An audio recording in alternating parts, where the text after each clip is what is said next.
Hello everybody, it's Logan Day here, making the second follow-up video. This is in response to the Noblesville listening session that we had regarding the nickel plate trail proposal.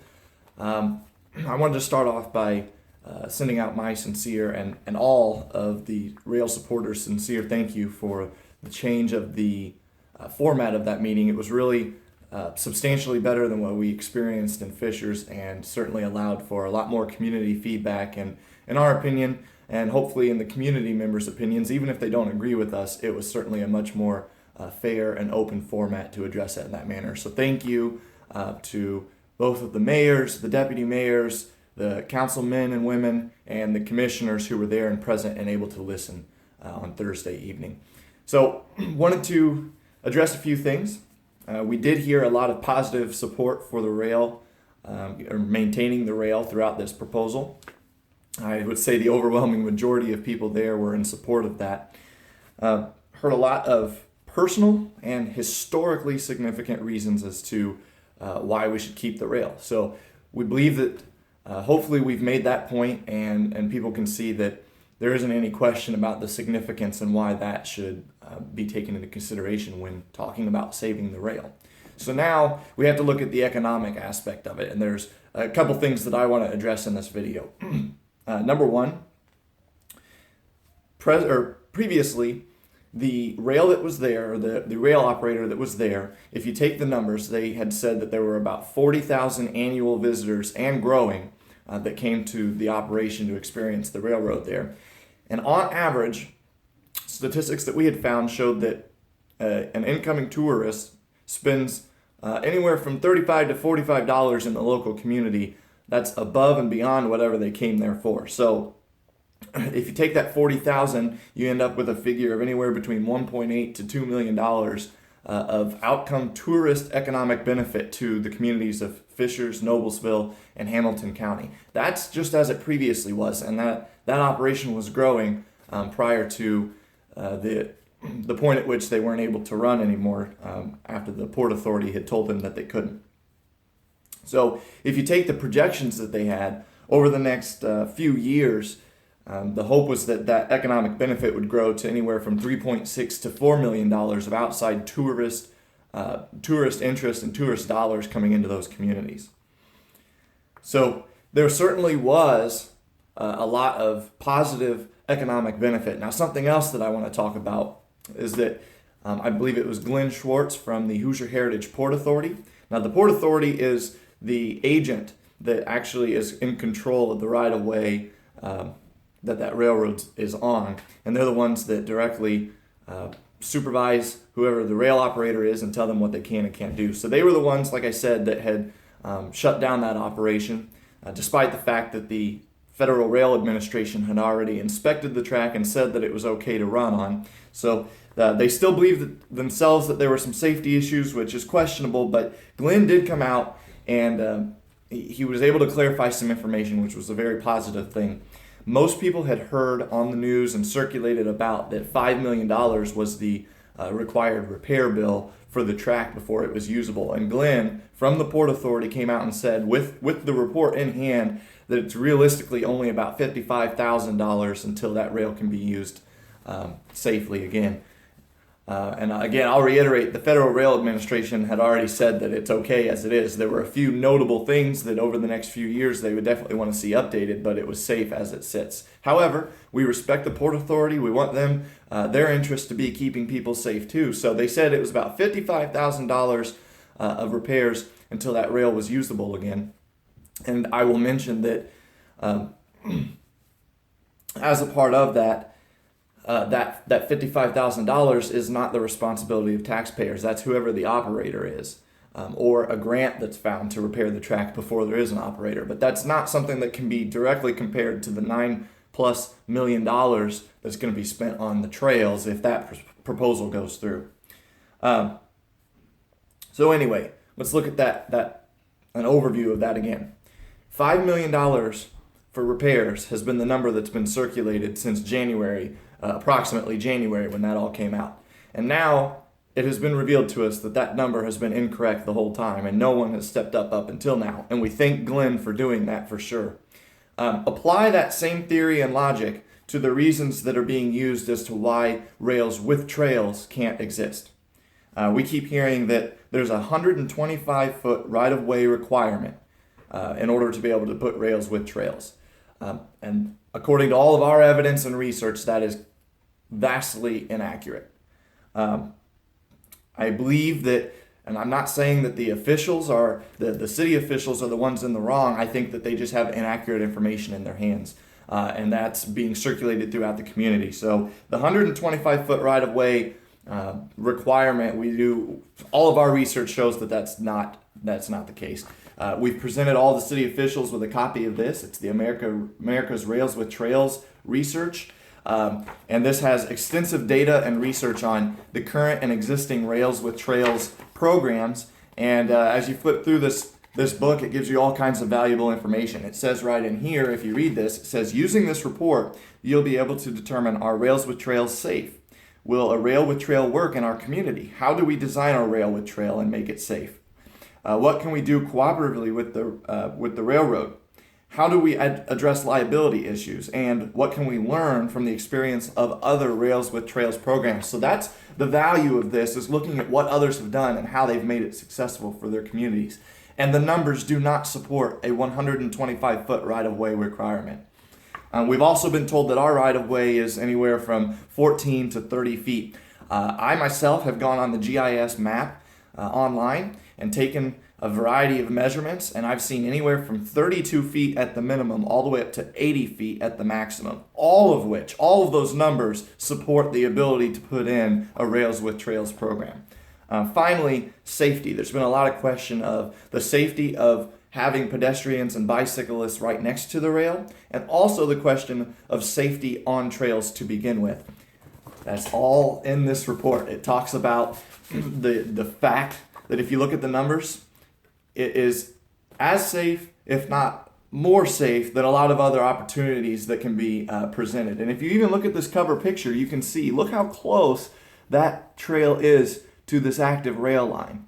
I'm surprised that they don't have a barrier between them, but that's always something that we would consider and suggest to look at for safety in our community. Maybe a barrier is required, but in the best interest for our community, but it's not required, and it certainly does not require a 125-foot right-of-way. So we encourage you, I'll provide the links for this and some other documentation.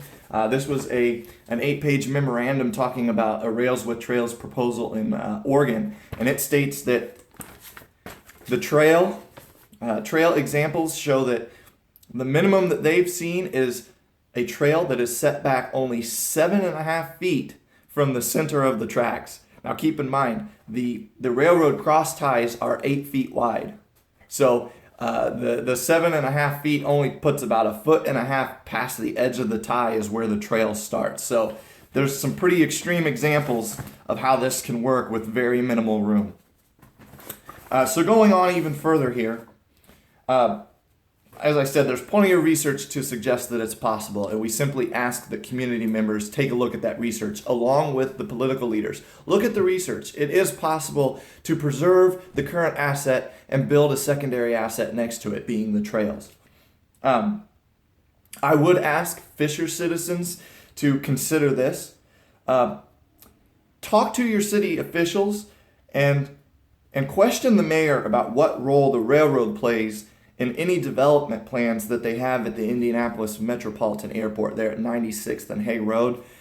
We've seen that, and our suspicion is that the rail, since it runs through the southeast corner of that lot, which is partially owned by the municipality there, that's another reason behind this that the public's not being fully aware of, is that the rail cuts into land that they would like to develop. So we're all for the trails being with the rails, but if the ultimate objective here is to get rid of the rails for development purposes, then we might have a whole lot of other considerations that we need to discuss and ask our governments to be open about. But we fully believe that rails with trails can coexist. Rails and trails can coexist, and there's research that we'll provide in the links below this video for you to look into yourself. So Another thing that I was asked to bring up, and I certainly feel is important, which ties with economic benefit. Josh is the name of an owner of a company there, I believe in Noblesville, that sits right next to the tracks and has a rail spur that goes into it. The company's name is Stone Spectrum. And Josh provided me with an email here that I will also provide. I'll have to edit it a little bit. I don't want names to be as critical in this, but from Hamilton County, trying to get him to reconsider because he has tried to make an agreement work. And our understanding is that the Port Authority and the Indiana Transportation Museum, the difficulties of communication between them, which seem to be more on the Port Authority side, didn't allow for Josh to open up access, and it would be freight access, but it wouldn't run through your communities. It would be on that line running from north of Noblesville up to a potential connection in Tipton. But that would have been a huge economic benefit, and since Josh wasn't able to make any headway, he had to go talk to other communities about this huge grant or this huge project that he had bid on, and he won the bid. His company won the bid, and that's going to bring anywhere from $300 to $400 million of economic stimulus to now the town of Kendallville, Indiana, because he's in the process of signing papers with them. And over the next 4 to 5 years, he projected there will be 400 new jobs created. So a message that he felt was important to mention is that the town of Kendallville, Indiana, certainly thanks Noblesville, Fishers, and Hamilton County for the opportunity that they now have with Josh. So that's another economic impact, that because we're in the mix of trying to determine the fate of the railroad, that Josh had to go elsewhere because he had this project and this proposal on his hands. So Kendallville, Indiana now has the benefit of $300 to $400 million over the next 4 years of economic activity and up to 400 new jobs in the next 3 to 5 years that are going to be created that now will not be in Hamilton County. We did at the Noblesville meeting, we took a survey. I'll also include links to those. I'm not going to pretend like this was a really good representative sample, but we had about 33 people, 33 respondents who provided their name, some contact information, where they live, and what their vote would be. So at Fishers, they did something similar, but they only mentioned rails, trails, or neutral. Again, they're straying away from this rails with trails. It is a possibility. We put it on our survey, and the numbers came out to, of the 33 people, there were 20 of them that resided in Noblesville, 5 of them that resided outside of Hamilton County, and 8 of which resided either in Hamilton County or in Fishers. And there was not a single person that selected on that survey that they would want to keep the trails and get rid of the rails. They selected either let's explore the option of rails with trails, or keep the rails if we have to make a choice, but don't get rid of the rails and replace them with trails. So it's more information to consider, and like I said, I'll include the links there for you. So as I sum this up, I want to urge everybody to reach out to your local political leaders by emailing them at NPT, that's Nickel Plate Trail, so NPT at fishers.in.gov or npt at noblesville.in.gov. If you reach out there, send your feedback, urge them to get more information, to provide the information and the research that they already have, so that we can compare that. And we need them to explore the actual possibility of putting rails with trails, because to squander this asset not only is going to be a huge loss to the historical significance of our communities, but also future economic improvement and development. And who can argue with the fact that having 2 modes of transportation on the same right-of-way is better than any one? If you can have the option of rail, biking, and or walking, that is the ultimate solution if we can get there. And I mentioned on Thursday night, no one said it's going to be easy, but no one said it's going to be terribly difficult. However, just because the easiest option presents itself, that doesn't mean that that's going to be the most sensible option. So what I urge everyone watching this video to do, and most importantly, residents of Hamilton County, Fishers and Noblesville in particular, you need to send an email to npt@fishers.in.gov or npt@noblesville.in.gov and talk to your community leaders, engage a conversation, and ask them to explore Rails with Trails. We really need to see a vote on this. It's taxpayer dollars that are at stake here, and that's going to be a permanent decision going forward of maintenance costs. I don't recall what the numbers were, but Noblesville, the lieutenant governor there, mentioned some ongoing maintenance numbers that were somewhere in the range of $100,000 a year, I believe. I may not be 100% correct or remembering that, but it's going to be significant. So before you make that decision, consider, can we do both? Because that's got a lot of positive economic impact. Keep spreading the word, share this video, and as I said, urge your community leaders to really dig deeper into these facts and ask them to seriously and strongly consider Rails with Trails. Thank you for listening, and we'll be sure to provide you with more information as it comes available.